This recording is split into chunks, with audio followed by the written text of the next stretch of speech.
Hello po mga kababayan. Maswerte kami sa Bicol kasi si DPWH Secretary Vince Dizon tinupad yung kanyang pangako na sasakay siya mga kababayan sa bus para ma-experience niya mismo kung gaano katindi ang sakripisyo ng aming mga kababayan sa pagbiyahe from Manila to Bicol at Bicol, Manila, na pag sumakay ka ng bus mga kababayan, pagdating mo ng Maynila, parang binugbog ka ni Manny Pacquiao. Kaya kami ni Mrs. hindi na kami nagbabas. Hindi kaya po. 15 to 20 hours. O, di ba? Pagdating mo sa Maynila, gulay ka na. Kaya aeroplano kami, mga kababayan, kahit medyo mahal, hindi lang parang yung pakiramdam mo, binugbog ni Manny Pacquiao. Ngayon, itong si Vince Dizon, last week nagsabi, gusto ko anyang ma-inspeksyon personal. O ito na siya ngayon. Panoorin natin. Inspeksyon ni Vince Dizon.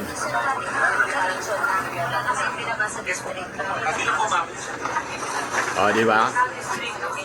Pabicol, lumarga siya. You gotta have a proper big contractor. It cannot be local contractor. Hindi pwede yung mga magsalit na contractor sa mga bayan-bayan. Yan, lubak-lubak po. Parang paliguan ng kalabaw. O, di ba? Mga kababayan. Yeah, but to me, lahat ng plano sa Marika, hindi pwedeng district or region lang. Kailangan vetted ng central to. Kukuha tayo ng consultant dito na maayos para i-vet lahat ng plano sa iyo. Mga Japanese consultant na. Yung long term na to, hindi yung Long-term solution po, hindi yung pachi-pachi. Sabi po ni Vince Dizon. Ang ginagawa kasi po ng DPWH sa mga previous administration, pachi-pachi lang at dinisign siya para mag-collapse. I tell you mga kababayan, dati nagbabas kami ng tumindi po. Hindi matapos-tapos yung repair. Sabi ko, hindi na po pwede. Huwag na tayo na magbas. Kasi ang ginagawa po nila, palabigasan po nila. Ang daming naging milyonaryo-bilyonaryo dyan po na mga contractors. Siyempre, pati mga politiko.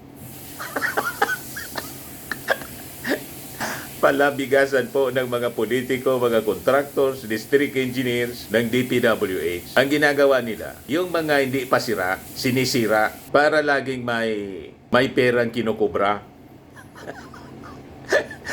Sabi ni Vince Dizon, baguhin na natin yung sistema. Hindi na pwedeng ganyan. Hindi pasira, sinisira. Yung sira, hindi man inaayos, pinapatsik-patsik lang para madaling masira. Sige lang ang budget ng Congress. All year round, mga kababayan, yung repair. Laging ganyan. Talaga po, massive corruption talaga, mga kababayan. Ang rason kung bakit tayo ganito. Kaya tama itong ginagawa ng ating Pangulo. Inutusan, mga kababayan, si Vince Dizon. Puntahan mo anya yung Bicol at huwag kang mag-eroplano. Mag-bus ka. You have to experience by yourself kung gaano kahirap magbiyahe from Manila to Bicol. Ito ngayon ang ginawa ni Vince Dizon. Tingin ko, pag itong si Vince Dizon po, naayos niya yung trabaho, pwede itong successor ng ating Pangulo.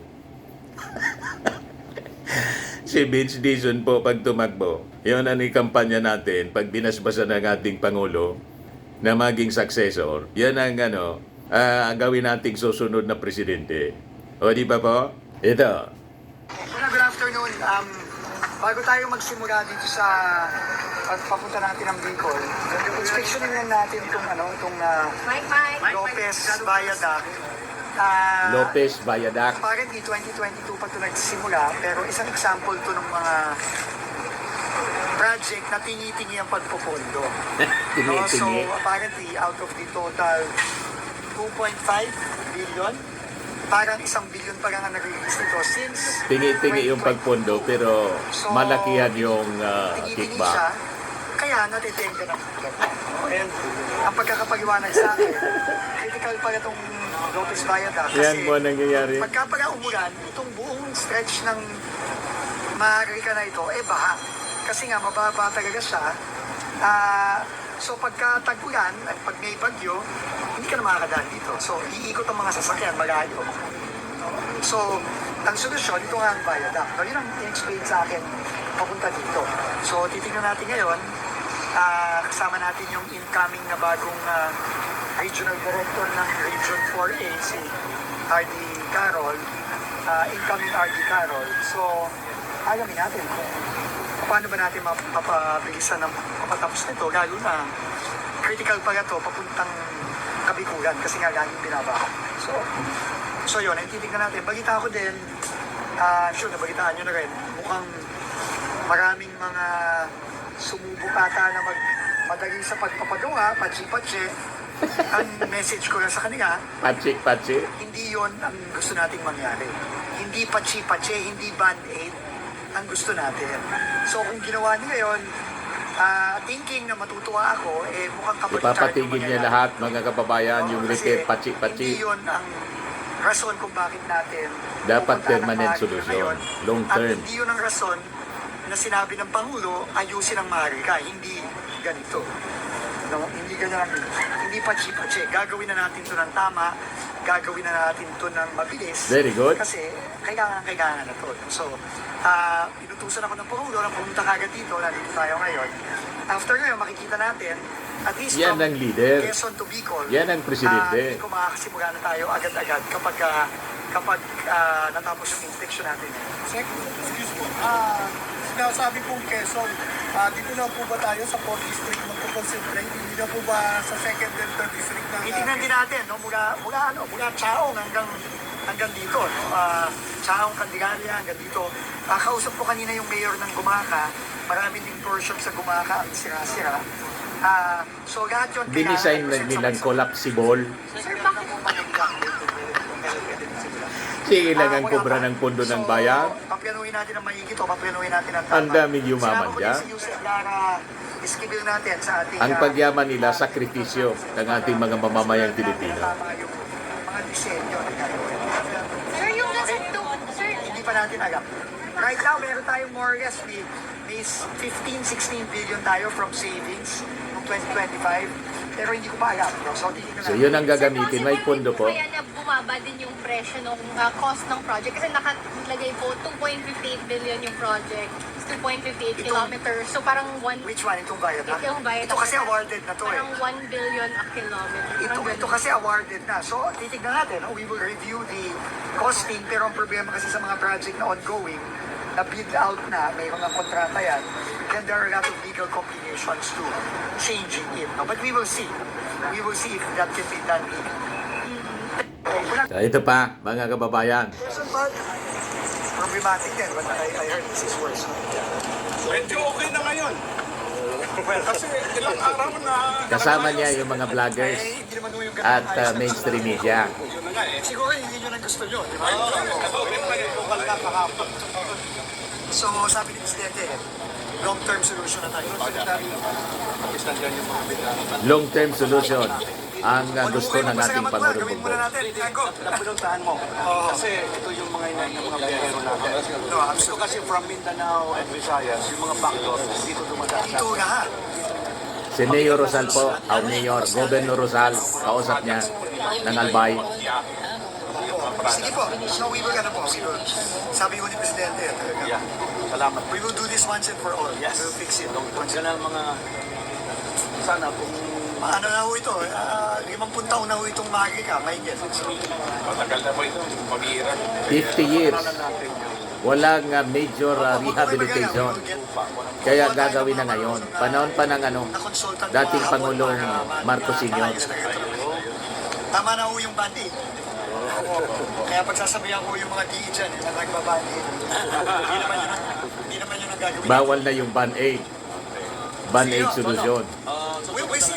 Oh, but we'll see you on. Tuloy-tuloy naman ho kami. We'll just be stopping in a few. So makikita natin mga kababayan kung gaano ka seryoso yung ating Pangulong Bongbong Marcos na ayusin ang buong Pilipinas. And this time yung focus niya, yung Maharlika Highway from Manila to Bicol. Kasi lumala masyado ang todo mga kababayan yung sitwasyon. Imagine, yung nagbabas pa kami, nakukuha siya from Manila to Legazpi ng the most pinakang mahaba na 12 hours. Ngayon daw 15 hours to 20 hours dahil sa tindi ng sasama ng kalagayan ng kalsada.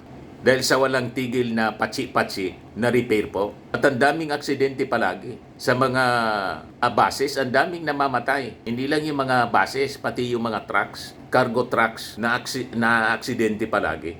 Dahil sa sama ng kalagayan ng kalsada po. You see, 6 years yung Duterte administration. Ano yung ginawa ng mga previous administration? Yun yung Duterte. Ang sabi po ni Vince Dizon, 50 years yung lumipas. Walang major rehabilitation na ginawa ang gobyerno. Kasi yung policy nila, laging patsi-patsi. Yung mga hindi sira, sinisira. Ang rason, tiraan niya sa ilalim niyan. Sabi ni Vince Dizon, pag nakita mo niya yung kalsada na hindi pa sira, walang rason. Ba't naman niya nakita nila? Bakit? In-x-ray nila yung ilalim ng kalsada. At sasabihin ng mga engineer, sila sa ilalim. Kung sira sa ilalim, bakit hindi nila inayos nung panahon na magsasagawa sila ng rehabilitation? Ba't pa nila sinimento sa ibabaw? Sira pala sa ilalim? Sabotage, mga kababayan, ang ginagawa nila. Talagang purposely, ang design ng kanilang trabaho, masira agad yung kalsada para tuloy-tuloy ang allocation na ginagawa ng Kongreso at maraming perang nanakawin. Di ba po? Dinisin yung ganyan. So ginawa nilang negosyo yung paghihirap naming mga mamamayan, mga taga Bicol na pabalik-balik sa Maynila. Kaya kami po, hindi na kami nagbabas. Hirap. Nakaka-enjoy din sana nung nagbabas kami. Kasi siyempre, nakakapag kalag-kalag ka. Ano nga yung kalag-kalag? Sightseeing. Di ba? Nakaka-enjoy. Pero ngayon po, ano kang mag-i-enjoy? Pupunta ka ng Maynila, may meeting. Pagdating mo ng Maynila, ang sakit sa katawan mo parang nabugbog ni Manny Pacquiao. Dahil sa lubak-lubak na, tindi ng lubak-lubak na kalsada. Di ba po? So maraming salamat sa ating Pangulong Bongbong at kay Vince Dizon sa kanyang ginawa na inspection para ma-experience siya mismo kung ano yung na-experience namin sa Bicol.